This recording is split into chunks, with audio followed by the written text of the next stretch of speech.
So hata leo pia unajua nimekuwa nikiongelea jamaa anaitwa Patrick Muriithi Ndengwa. Patrick Muriithi Ndengwa. Patrick Muriithi Ndengwa. Watu wananiambia bana, kitu ya kwanza tupatie account yake legit. Kitu ya pili ni mimi wanauliza mtu akiingia kwa inbox yangu nisaidie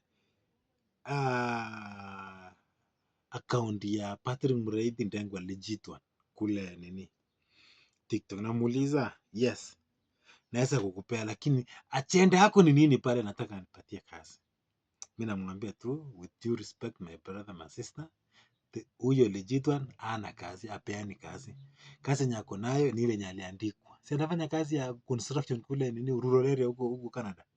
Sasa yeye anafanya kazi, ana kazi nyingine ya kupeana. Lakini ukiwa na hao wanasema leta 30k, leta 40k, wanatumia profile ya Patrick Muriithi, those are scammers.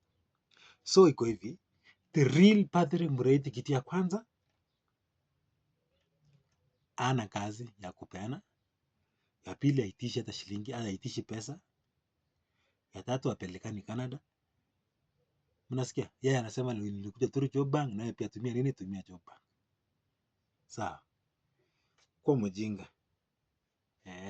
Alafu kitu fani na hao na nyinyi, after umeshalipa pesa ndio unakuja kwangu kuniambia Mr.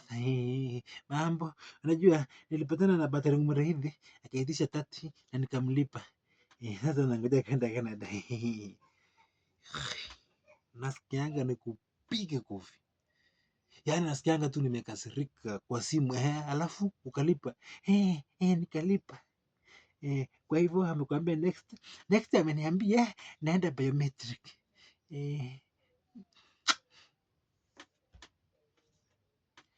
Unajua nyinyi mnakuanga na madharau ndogo ndogo.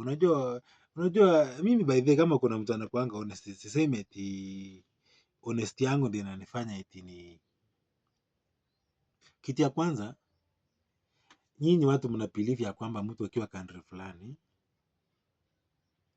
ako na uwezo kukupeleka country. Ingekuwa hivyo, mimi I have friends in UK, I have friends in Australia, I have friends in America, I have friends in Canada. Hizo country kubwa kubwa, I have friends. Friends, what I mean friends, mpaka ule friends mwenye wanakaa hivi nastukia confirmed imeingia. So those are legit friends.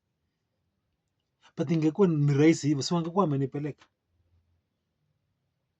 But it's a long process. Long process. Na ni process yote ni ya kupatisha. Mpaka saa ile visa nilikuwa najuanga ni troopers ya student visa Australia, kwa mfano Australia. Nilikuwa najuanga tu ukiwa tu na nini inaitwaje, umeshapata admission tu ya shule Australia, guarantee upate visa. It's not like that anymore. Unaweza kuwa umepata shule, umelipa fees, unanyimwa visa. So history yote ya visas, it's all about kupatisha.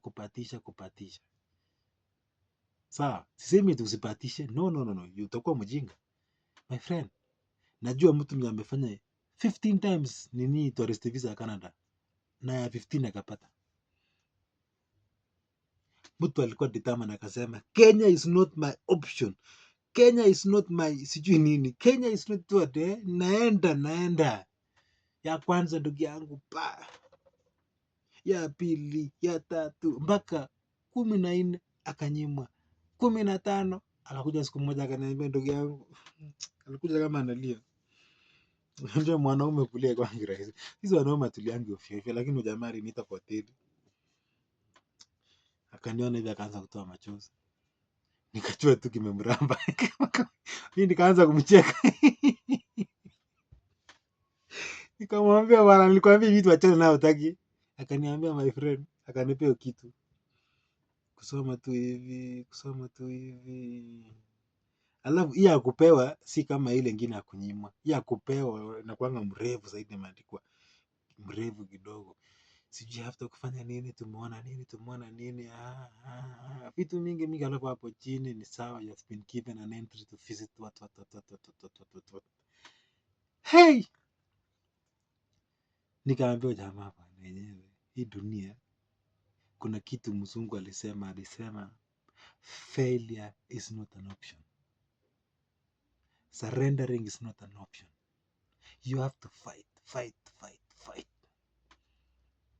Kwa hivyo wadau, kama wewe dream yako imekuwa ikisemanga tu lazima niende Canada, lazima niende Canada, fight for it. Pata leo refusal, kesho refusal. Najua siku moja itachipa, siku moja utapata. Shida nikiongea hivi jamaa, watu watasema jamaa anataka customers. Ni sawa. Pia on the other hand, pia nataka customers, ati ni jokes. Nataka customers nikuje ni apply hiyo student visa.